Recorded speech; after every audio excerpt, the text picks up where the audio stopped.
I've been using the iPhone 15 Pro for 2 years and it's been great. But living in a hot country like Cyprus has its downsides. The phone overheats easily due to poor heat dissipation, and with the battery degrading over time, it means I'm charging it more frequently when I'm out and about shooting.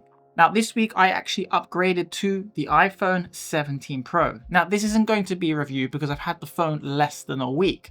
However, in this video I'll talk about why I upgraded, what's changed, what actually matters, and some of the accessories that I picked up for the new iPhone 17 Pro.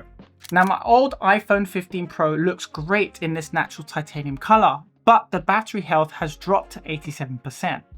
You can let me know in the comments if you think that's good or not in 2 years. However, in the Cyprus heat, this phone doesn't do that well. When I'm putting it on charge, it's always capping at 80% because the phone has to cool down. So in order to get to 100% before I head out to shoot, I need to have it next to a dedicated fan to keep it cool. And this is another reason why I don't wireless charge, because it produces more heat. Now, as someone who creates content daily, I need a phone that's going to last and not one that's plugged continually into a power bank to keep it topped up. So battery life, cooling, and the new camera systems were the main reasons I upgraded. I also think that every 2 generations of iPhones are the best upgrades. So the 17, the 15, 13, 11, etc. So let's take a look at the iPhone that I chose here. This is the 17 Pro, not the Max model. I think the Max is too big in my opinion. And it's the cosmic orange color, and because Cyprus is in the EU, it is also the eSIM model as well, if that shows up on camera. So I'm going to get slightly less battery life.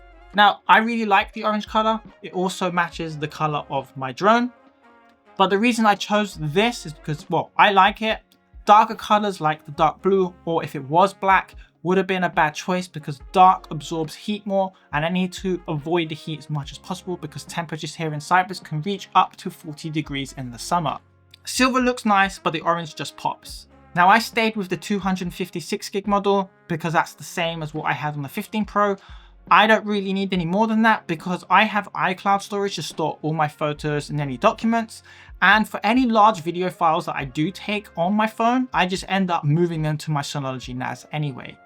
Now let's take a look at some of the design and build changes between these two phones. Yeah, I know, pretty funny because Apple keeps this design the same year on year, but as they say, if it ain't broke, don't fix it.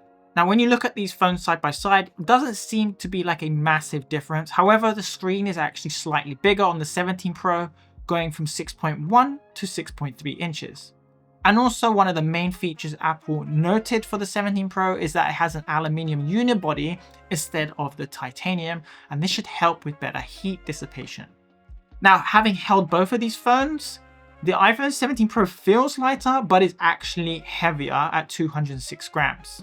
There's also the new camera control button on the 17 Pro, and I know this was hit and miss between a lot of people when the 16 Pro was released. I've yet to give my full opinion. Having played with it the last couple of days, I have made some tweaks and changes, but I will drop a future review and potentially a POV photography video as well on my other channel. So if you want to see that, let me know in the comment section down below. The other thing as well to note is that up front, Apple have added the Ceramic Shield 2, which should be tougher and with more resistance to scratches, which is great. The iPhone 17 Pro display gets brighter up to 3000 nits peak brightness. This is actually really good because when you're filming outdoors in Cyprus, especially when it's really bright, this wasn't a big factor for me. I never had an issue with the 15 Pro. However, getting a brighter screen does really help. Now let's talk about performance and cooling because this is one of the main reasons why I upgraded. Now the iPhone 17 Pro jumps from the A17 Pro chip to the A19 Pro chip. That is really confusing. Additionally, Apple's also added a vapor cooling chamber as well. So cross fingers that this actually solves the heat problem that I'm getting when charging my phone during the summer months. So this should mean fewer thermal throttling issues when exporting video or shooting up to 4K 120. As mentioned earlier, when I was charging the 15 Pro, I had to charge this next to a fan to keep it cool to get up to that 100% capacity before I'd head out to go on my shoot. So I'm hoping that the 17 Pro will do better when it comes to charging. And this is another reason why I don't wireless charge, especially in hot countries. Not only do you lose efficiency, but it generates more heat as well, and that's something that I don't want. This is another main reason why I upgraded, and for a lot of creators, is the cameras. So all three rear cameras are now 48 megapixels. And the front one jumps to 18 megapixels with center stage, essentially open gate, which is great. We also get new focal lengths at wide at 0.5, 1, 2x, 4x, and now 8x. And I love a good zoom. Plus, we get new video options like dual capture, Apple Log 2, ProRes RAW, and as I said earlier, it can shoot up to 4K 120, and this is massive for creators. Now, Apple claims you get up to 33 hours of video playback with the iPhone 17 Pro, which should mean better real-world endurance. The iPhone also gets Wi-Fi 7 and Bluetooth 6, so transfers should be a lot faster too. I'll know in a few days when I start shooting with this phone, but so far so good. Now we come to the fun part of accessories, so let me explain what I picked up. Now, you can't tell, but I've actually already added the glass screen protector to the iPhone, so that is a good thing in my opinion. This is a full screen cover, so there's no weird cutouts or anything. Now, the one I picked up is from ESR, and these are really inexpensive. You get 3 inside the box, and this makes it really easy to apply it as well. You literally place the phone inside, when you follow the instructions, pull the tab, and you're done. They literally made it idiot proof. So I highly recommend picking this up, and this is the exact same one that I have applied on my iPhone 15 Pro. You might not see it, but it actually has a crack in the glass screen protector. I just didn't bother changing it because it was a minor thing and it just does a good job. So if I ever come to sell the phone, I have a spare one to replace to give to the new owner. But for now, I probably keep it as a second B camera.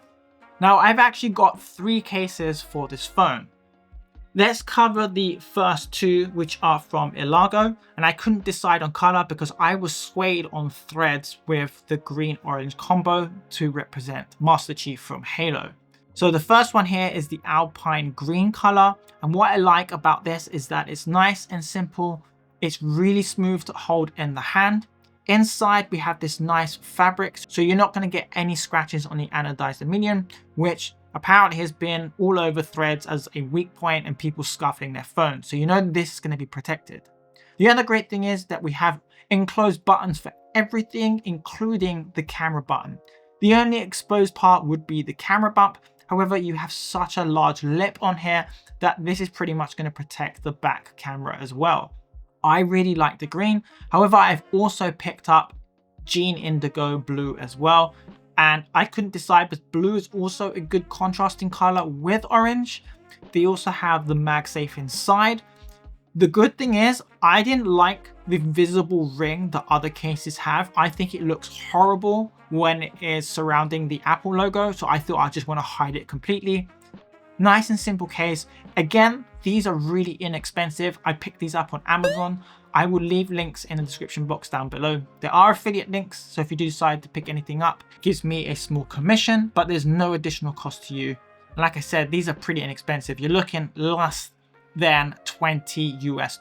I think even less than that. You're probably around 10 to 15. That's why I picked up 2, and that way I can switch. But I think for now, I'm gonna rock the Alpine Green as my daily. Now, the last case that I got here was actually sent to me by Freewell. The video isn't sponsored, but they have sent me products in the past. They actually sent me the one for the 15 Pro, and I got the one for the 17 Pro because this is really useful for content creators. Now, this is a carbon fiber effect. The great thing about this case is that the whole camera body is now protected as well. There is a cutout for the camera control, so this is now going to expose the button. It does have MagSafe again. But the great thing is with this case is that you can actually add the hybrid VND CPL 3 to 7 stops. And this is fantastic when you use it in conjunction with the Blackmagic app. So if you want to control your exposure and want to use manual settings, this combo from Freewell is great. And it even works with the Hohem iSteady M7 gimbal, which I made a video. I'll link that in the description box down below.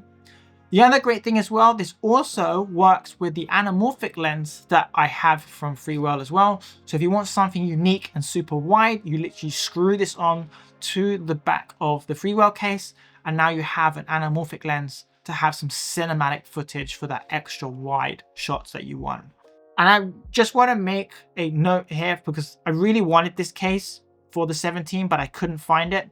So for the 15 Pro, I was rocking this wood veneer TPU hybrid case for the 15 Pro.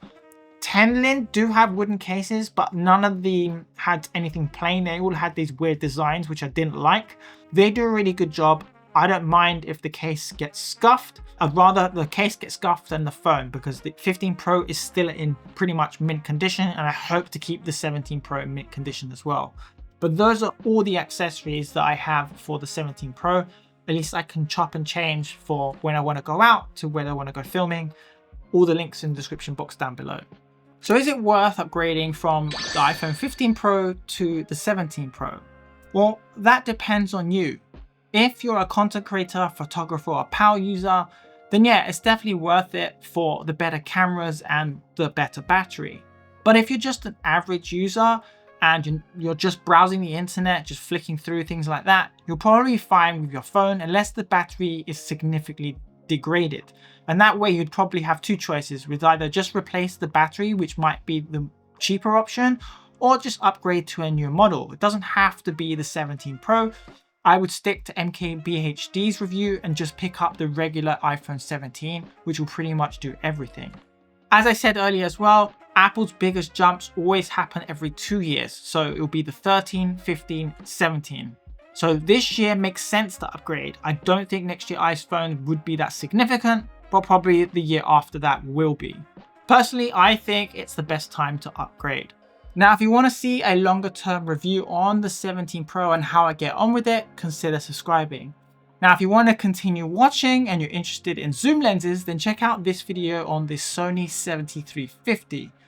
And if you want to check out why I fell in love with the Sigma 56mm, then check out this video here. I'll see you in the next one.